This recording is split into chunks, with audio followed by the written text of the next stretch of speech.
They were interesting to watch, you know. They couldn't understand the glass. They could see us and they could rush at us, but that thin, invisible barrier held them off, stopped them. From time to time, we caught a glimpse of the rocks below. More rats down there, swarming brown velvet in the bright tropical sunlight. And then the tide began to rise. Only it had drowned some of them. Ship's rats don't drown. No, sir, you cannot drown one of them. They're all climbing up the tower. This budge around us is getting thicker. Say, what's the time? 5:45. You've got first watch, John. Right. Wake me at 10. I will. Come along, August. It was getting dark. One side of the room was lit a soft, filtered red. Sunset through the rats. Oh, very pretty. I set the wicks, checked my fuel, and then lit the lamps. It caught. Lit them in their gigantic wriggling web of pale, hairless bellies, twitching red tails, bright eyes. Then I started the rover in motion.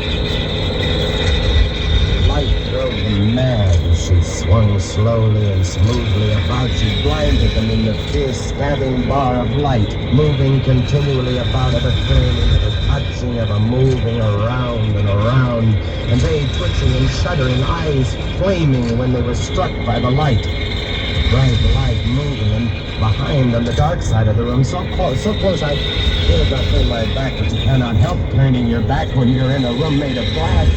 On the dark side of the room, you could not see them, only their eyes. Thousands of points of blank red light, blinking and twinkling like the stars of hell.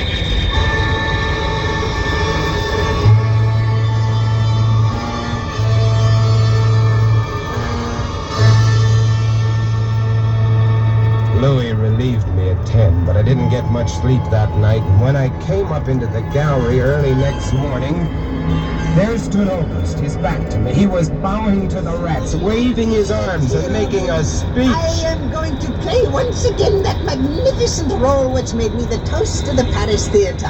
Prelate, the evil genius of the medieval underworld. I am he who did guide the dark soul of the Marechal into the nether paths. Do not be frightened, little children. I will not hurt you. I stood staring at him, horror-struck, but he didn't notice me. The man had gone mad. He kept turning, telling his stories to all the rats, leaving no one out. August! August! Well, another one. A latecomer. Take a seat on the aisle, dear patron. August, Move stop over it, there. stop it. Let the gentleman be But seated. he didn't stop. He went on, bowing and scraping to the rats, his big blue eyes rolling and winking, his wild red hair waving about him. I grabbed him by the arms and punched his face. He looked at me like a child, and then his face screwed up. He looked as though he were about to cry. Go below, go on. Oh, very well then. Later, my dear audience, later. Matinee today. Sure, he was crazy. But I guess we all were. A few hours later, he came back up and caught Louis and me teasing the rats. Yes, sounds horrible. It was fun. We could get right up against the glass and make faces at them. It drove them crazy. They would scratch away trying to get at our eyes. Louis was even cuter about it. He'd pull a piece of bread out of his pocket and press it against the glass. The rats would scramble into a solid ball, biting each other, clustering like grapes. From time to time, a whole knot of them would slip and fall 110 feet to the surf below. Look at the sharks! They're eating them. Yeah, the sharks are our friends. Here, I'll get another bunch together. Here, my beauties. That's it. Smile, kill each other.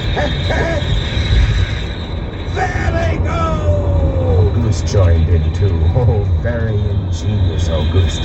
He learned that if he spread-eagled himself against the glass, they'd bunch and bundle against his figure. Then he'd leap back. Look, my portrait in rats.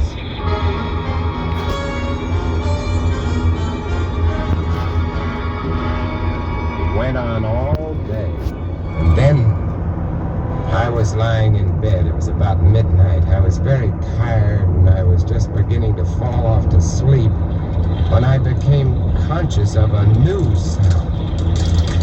Couldn't figure it at first. I got up, lit the lamp, and went to the window. Even as I looked at it, I saw one of the panes begin to sag in. They had eaten the wood away. Louis, come quick! What is it? I found a way in. I held the glass with my hand. Now they were all going crazy, and assured of the success of this maneuver, were all nibbling away at the wood. Louis ran below and then returned with a large sheet of tin. We spread it against the window and hammered it into place. Even as we did so, we felt the heavy bodies thudding against the other side as the window gave way. I don't know. If it doesn't, we're done for. Rats can't eat tin. No, they can't. So what was that?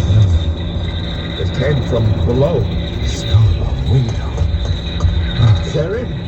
They're swarming up the stairs. The trap. Right. Two of them got in. Let's go after them. And they came at us. I leaped to one side and grabbed a marlin spike, swung, and smashed one in midair. I whirled to see Louis with the other. It had ripped his hand open and the blood was pouring all over the place. He held his hand aloft and kicked at the snarling rat. I stepped and swung and got him. He got my hand. That's both of them, Louis. I'll get you something to tie that up. Blood! Look at it! My blood! I'm bleeding! Now, don't worry about it, Louis. Here, look. I'll wind this kerchief around it. You'll be okay. Blood!